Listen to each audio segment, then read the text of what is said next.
Rok 39. Ticho v ulicích, v dálce duní vlaky, v srdci chlad a křik.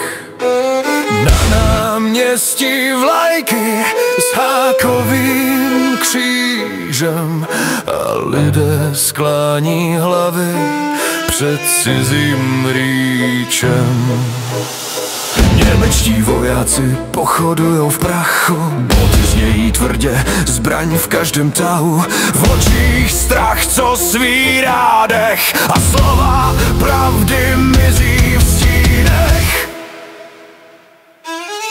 Když Němci přišli, svět se zlomil, město stichlo, národ tonul, ale v srdcích hořel skrytý plán, že svobodu nevezmou nám. Když Němci přišli, krev a dým, pláč a sliby z popela zní, až padne stín a zhasne zbraň, vstanem z trosek hrdí zas. Zákazy, razie, ticho v domech, za oponou šeptá český dech. V továrnách práce pro jejich válku a v noci modlitba pro spásu. Děti se ptají, proč vlajky nejsou naše, proč v rádiu zní cizí hlasy v čase, ale z lesa zpívá ozvěna vzdoru, v každém srdci dýchá odpor národu.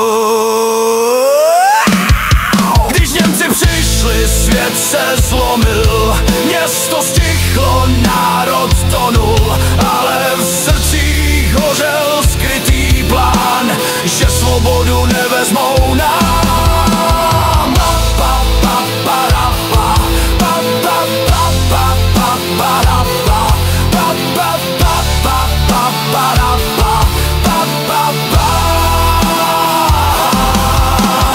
A pak přišel rok, kdy tanky prchly, když zvony zvoní, lidé plakali, vlajky stoupají zpět na věže a světlo svobody pálí těžce.